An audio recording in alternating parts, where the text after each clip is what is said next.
ওয়াতাসিমু বিহাবলিল্লাহি জামিআন ওয়া লা তাফাররাকু। এই আয়াতখানা আমরা সবাই পড়ি।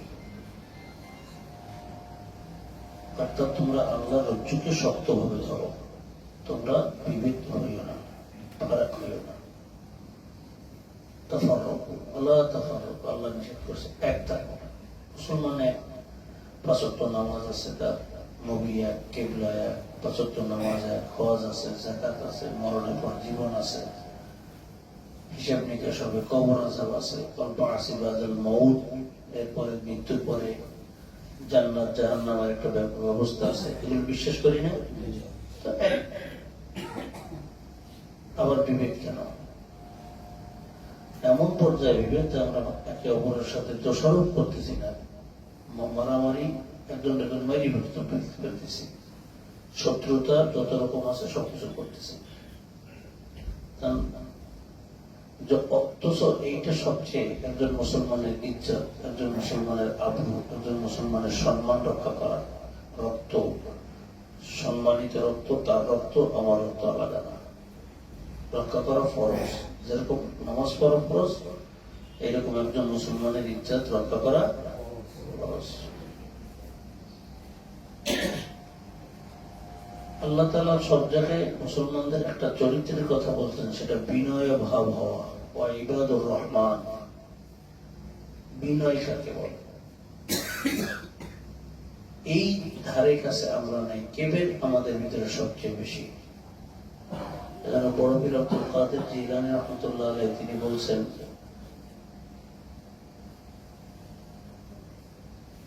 মানুষ সমস্ত আল্লাহর ওয়ালা, আল্লাহর কুতুবরা মরতেছে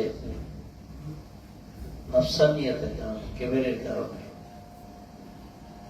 আম মানুষও মানে ধ্বংস হইতেছে তার অহংকারের কারণে। আর আলেম ওলামা, বড় বড় হুজুরও ধ্বংস হইতেছে তার নাফসানিয়াতের কারণে। নফসটাকে এমন মানে আমি, আমারটা বড়, আমার দল বড়, আমার চিন্তা বড়, আমার মতাদর্শ বড়, আমার চেয়ে বেশি বোঝানোর কেউ নাই, আমি ঠিক পথে আছি আর সকলে গোমরা আছে, ইত্যাদি ইত্যাদি। এতে সবাই ধ্বংস হচ্ছে। আমরা মুজাদ্দিদ আল-ফিসানি তিনি বলতেন, যখন তোমার সামনে যেই আসবে, যেই মানুষটিকে দেখবা, সে শিশু হোক, কাফের হোক,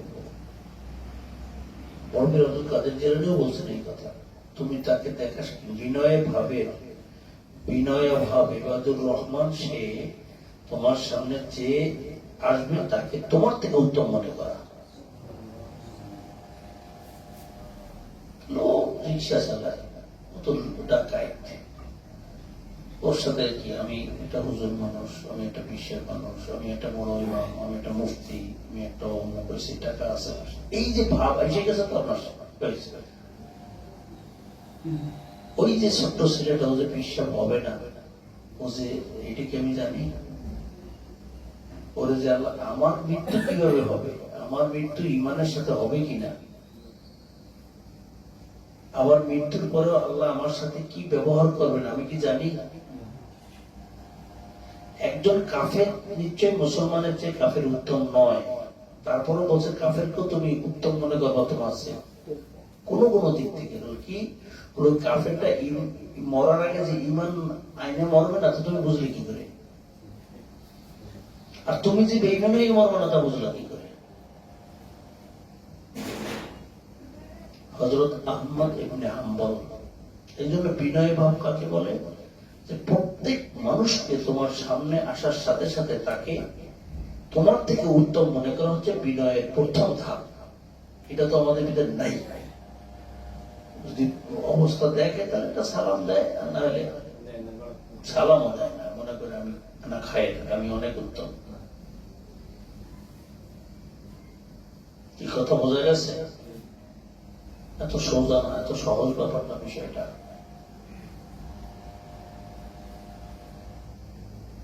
মনে করতে হবে ওই বাচ্চাটা, ওর তো কোনো গুণাই নেই, আমার বয়স হচ্ছে ৬০, আমার কত গুণা জমছে, ওর তো কোনো গুণাই নেই, আমার চেয়ে উত্তম না?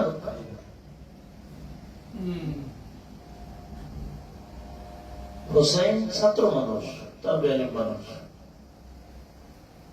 কতটুকু গুণ আর আমার কতটুকু গুণ? আমি যত বড় বিশ্বে বই না কেন, চলতে ফিরতে, টাকা পয়সা, লেনদেন, মা বাবার সাথে ব্যবহার, প্রতিবেশীর সাথে কত দাগ পাবাজি, কত কিছু হয়েছে, গুণের পাহাড় জমে গেছে।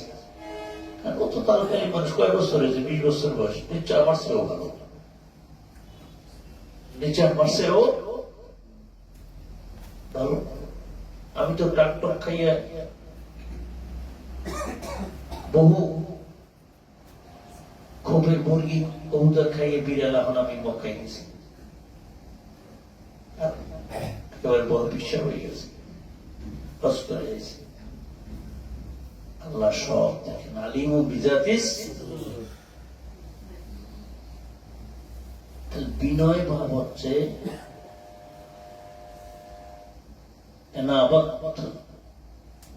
তাসাউফের ভাষায় সবচেয়ে নিজেকে আদনা এবং অক্ষম এবং অক্ষম না মানে নিজেকে গুনাহগার মনে করা, আল্লাহর সামনে নিজেকে লজ্জিত থাকা, শর্মেন্দি থাকা, গুনাহগার ভাবে থাকা। দৈনিক আল্লাহর হাবিব তাই বলতেন, আমি 70 বারের উপরে তওবা করি, 100 বার তওবা করি। আমরা তো একবার তওবা গুনাহ করছি, তওবা করবো ভাবটা নেই।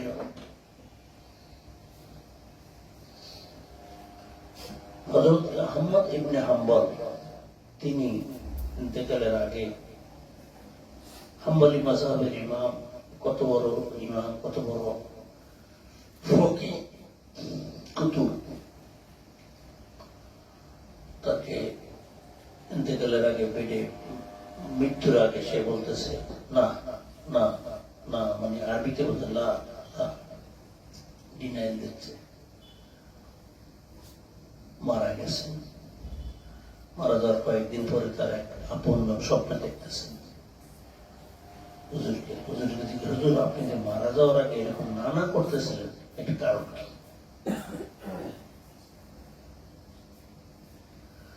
আমি মৃত্যুর আগে আমি না না করতেছিলাম, শয়তান আমার সামনে উপস্থিত হয়েছে, উপস্থিত হয়ে বলতেছে, তুমি তো এই জামানার সবচেয়ে বড় আলেম, তুমি তো কামিয়াব। কেন আমি কামিয়াব না? তুমি এই জামানা, এই জগতের, এই দেশের সবচেয়ে বড় ফকিহ, তুমি আহমদ ইবনে হাম্বল, তুমি তো একজন সফল কাম ব্যক্তি। আহমদ ইবনে হাম্বল বলতেছেন, না আমি গুনাহগার, আমি সফল কাম না। শয়তান ধোঁকা দিচ্ছিল মৃত্যুর আগে, তুমি তো নিশ্চিত জান্নাতি, নিশ্চিত কামিয়াব লোক, মুফলিহুন, তোমার আর চিন্তা কি? কিন্তু আমাদের জানি না আমার শেষ শ্বাসটা কি অবস্থা হয়, আল্লাহ তাআলা আমার উপর কেমন ব্যবহার করেন, আমি এই দুশ্চিন্তায় আছি। আমি যতক্ষণ পর্যন্ত কবরের মুনকার নাকিরের সওয়াল জবাবের পরে টিকিট ইল্লিন, আমা আদরাকা মা ইল্লিয়িন, না সিজ্জিনে যাবে, রূহ কোন জায়গায় যাবে? ইল্লিনা কোন জায়গাতে যাব, আমার কি দশা হবে? মৃত্যুর পরে কবরে প্রথম মঞ্জিলে জিজ্ঞাসাবাদের পরে কি এটা সেটা হয়ে যায়, এরপর আরো ফাইনাল সেটা হবে যাইয়া হাসরের ময়দানে। যদি ওখানে আটকে যায়ও, সর্বশেষ যাইয়া শাফিউল মুজনাবিন রাহমাতুল লিল আলামিন কে নবী মুহাম্মদ রাসূলুল্লাহ সাল্লাল্লাহু আলাইহি ওয়াসাল্লাম, তার দয়া, তার ভালোবাসা যদি থাকে, ওইখানে সর্বশেষ সেটেল হবে। কিন্তু প্রথম ধাপ কি? কবরই বোঝা যায়,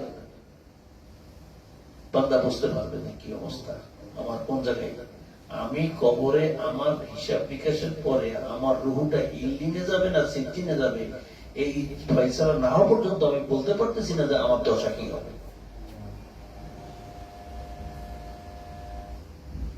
আমি আহমদ ইবনে হাম্বল এখন বলতে পারতেছি যে না, আমি সফল, আল্লাহর শুকরিয়া, আল্লাহ তাআলা আমাকে মাফ করে দিয়েছেন। মারা যাওয়ার কয়েক মাস পরে একথা তিনি বলেছেন, স্বপ্নযোগে তার এক ভক্তের সাথে কাশফুল মুরাকাবা হয়েছে, মৃত্যু ব্যক্তি সে সাক্ষাৎ হয়, মুরাকাবা হয়, স্বপ্নযোগ বিভিন্ন ভাবে হতে পারে, আল্লাহ দেখান সব নমুনা। আপনারাও আপনাদের মা বাপকে দেখেন, দেখেন না? যারা পাওয়ারফুল তারা তো অনেক কিছু দেখে, কথোপকথন হয়। আর যারা কতই না তারা মা বাপরে দেখে, সাদা কাপড় পরা, কিছু খাইতে চায়, এই চায়, আবার তো অদরুদ করে গেলে তারা আর দেখে না, স্বপ্নে সব রেসানি হয়ে যাবে। তো যাই হোক, আহমদ ইবনে হাম্বল বলতেছেন, এখন আমি বলতে পারি যে না, ওই সময় আমাকে শয়তান ধোঁকা দিচ্ছিল, আমি শয়তানের ধোঁকায় বলছি না, আমি জানি না আমার মৃত্যুর পর কি হবে, আল্লাহ আমার সাথে কি ব্যবহার করবেন। এখন আমার ফয়সালা হয়েছে, এখন আমি বলতে পারি না আল্লাহ আমার সাথে ভালো ব্যবহার করছেন, আমি আল্লাহ শুকর আদায় করি। আপনি কিসে নাজাত পাইছেন? আপনি কিসে নাজাত পেলেন? কোন আমলে, কোন জিকিরে, না মুরাকাবায়, না এই মিলাদ দোয়ায়, কোনটায়? কত তো আমল ছিল। আমি আল্লাহর দয়ায়, আল্লাহর কাছে আমার কোরআন শরীফের মাধ্যমে আল্লাহ নৈকট্য অর্জনের এই ধারায় আল্লাহ তাআলা আমাকে মাফ করে দিয়েছেন। কোরআন ওয়াতাসিমু বিহাবলিল্লাহি জামিয়া, বিহাবলিল্লাহি দ্বারা বুঝাইছে সব তাফসীরকার উপর কোরআন, আল্লাহর এই কোরআনের রজ্জুকে শক্ত করে ধরো। আচ্ছা, ধরলাম কোরআন, দর্শী শাহাদাত সাহেব, আমরা সবাই তো কোরআন, উনি হাফেজ, উনি মৌলানা, সবাই ধরছি কোরআন, কোরআন সব করে ধরে ধরে রয়েছে। এদেশের মুফতি, কারি, আলেম, পিসাব সবাই কোরআন ধরছি না? সবাই সুন্নাত মোতাবেক চলতেছি না?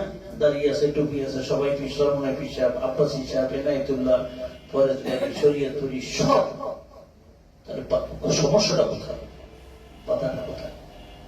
এক হচ্ছে না কিনা? কোরআন তো সবাই ধরে আছে। এইখানে তাফসীরকাররা আরো কিছু ব্যাখ্যা দিয়েছেন। ওয়াতাসিমু বিহাবলিল্লাহি জামিয়া, হাবলিল্লাহি কোরআন, শুধু কোরআন না, কোরআনের বাস্তব নমুনা কে? কোরআনের ব্যাখ্যা কে? রাসূলুল্লাহ সাল্লাল্লাহু আলাইহি ওয়াসাল্লাম। নবীজিকে জিজ্ঞেস করছে, আপনার চরিত্রটা কিন্তু কোরআন পড়ে দেখো না, তো নবীজি আর কোরআন কি আলাদা? গোটা জীবনই হচ্ছে নবীজির কোরআন। এই নবীজিকে ধরতে হবে, নবীজিকে আমরা কেউ ধরিনি। কোরআন ধরছি, কোরআনের আইন চাই, কোরআনের শাসন চাই, কোরআনের হুকুম চাই, কোরআনের তাফসীর চাই, কোরআনের সবকিছু, নবীজির সুন্নাতকে ধরিনি। এইবার আবার আসে, কোরআন আমি ধরছি, কিন্তু কোরআনের নবীর সুন্নাত, নবীর শিক্ষা, নবীর আদর্শ, নবীর মহব্বত কি ছিল?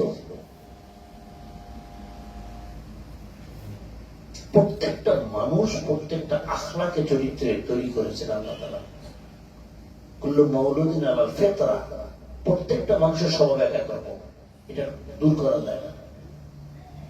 এই স্বভাবকে, আমার স্বভাব আমার ভালো চায়, আমার মন চায় আমি গদি দিয়ে এখানে বসবো, আর একজন সুফি মন চায় না আমি গদি দিয়ে বসবো না, আমি এই পাটির ইচ্ছে বসবো, কত আরামে বসা যাবে না। কথা বুঝছেন? এই যে স্বভাব মানুষের, এটা কেউ দূর করতে পারবে না। যার যে চরিত্র দিয়ে আল্লাহ তৈরি করছে, যার যে রুচি, যার যে চিন্তা, যার যে আদর্শ, এই জন্য এক এক দলের এক এক স্বভাব, এক এক আদর্শ। যে আমার যেটা পছন্দ হয় আমি সেই দল করি।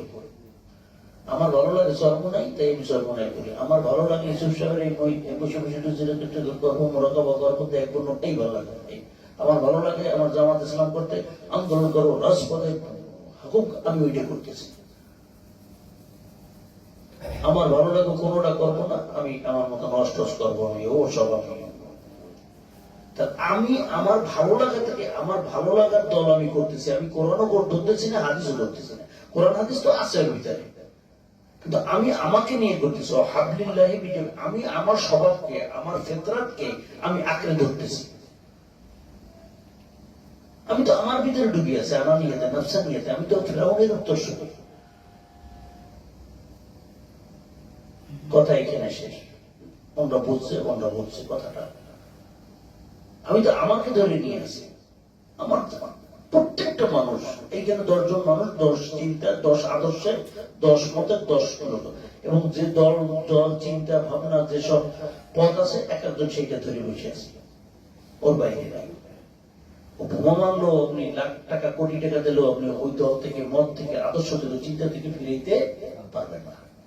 যে পিসাবগিরি করে সে পিসাব, যে জামাত ইসলাম করে জামাত, যে সরমনাই করে যে সরমনাই, যে খেলাফত করে সে খেলাফত, যে হেফাজত করে হেফাজত।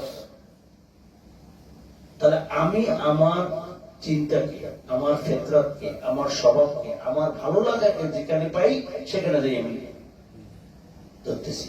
তাহলে আমি আমার ভিতরে ডুবে আছি। তাহলে আমি কোরআন ধরলাম কোন জায়গায়, ইসলাম হইলাম কোন জায়গায়? কিন্তু সাহাবা ইকরাম তাবেঈন তাদের একটা আদত ছিল, ইয়া রাসূলুল্লাহ আল্লাযী বিয়াদিহি নাফসি, আমার জান কুরবান হোক, আমার মন চাইলেও আমি ওই দলে নাই, আমার স্বভাব চাইলেও আমি ওর সাথে নাই। ইয়া রাসূলুল্লাহ আপনি কি বলেন? আপনি যেটা বলবেন, যে পথ দেখাবেন। ইয়া খলিফাতুল মুসলিমিন, হযরত আবু বকরকে বলছেন, ওমর রাদিয়াল্লাহু বলছেন, আলী রাদিয়াল্লাহু বলছেন, আপনি যেভাবে বলবেন, আপনি যেটা বলবেন, আমার আগুনে জানতে বললে আমি আগুনে জানতে বলবো। এই ছিল তাদের আদর্শ। সব নিজেকে বিলীন করে দিয়ে ইসলামকে এমন ভাবে নিজেকে পেশ করেছেন আমিরের সামনে, পীরের সামনে, খলিফাতুল মুসলিমের সামনে, নেতৃত্বের সামনে, যে আমার আনানিয়াত বলতে আমি কিছুই নাই। সে কারণে আউলিয়া কেরাম, বুজুর্গানে দিন, পীর মাশায়েখরাও মুরিদ এরকম হয়। অনেক আপনারা ঘটনাগুলো জানেন, খাজা মঈনুদ্দিন চিশতি বলেন, বলেন সব মুরিদরাই ওইরকম তাই বলে, আমি আপনার কাছে সারেন্ডার হলো, আপনি যেভাবে আমাকে বলবেন আমার সব শেষ, আমি সেইভাবে চলবো। তখন তার কিছুটা কামিয়ে দিয়ে আসে। আসুন, এই যে আয়াত, এই আয়াতের ব্যাখ্যা কি হবে? আমার হাবলিল্লাহি, অর্থাৎ আমার তবিয়তকে কবর দিয়ে, আমার আনানিয়তকে করে আমি কোরআনকে ধরবো, কিন্তু আমার স্বভাবকে বাদ দিয়ে ধরবো। আমার নিজের এই স্বভাব বলতে আমার তবিয়তকে আর আমিকে এটাকে করে দিয়ে সারেন্ডার হয়ে আমাকে ধরতে পারি, তাহলেই হবে একত্রিত দল। তার মানে এইভাবেই চলবে, দল আরো 10টা তৈরি হবে, 53টা দল ইসলামের। আর পীর যে কতজন আছে তার তো ঠিক নেই। আল্লাহুম্মা সাল্লি আলা সাইয়্যিদিনা ওয়া নাবিয়িনা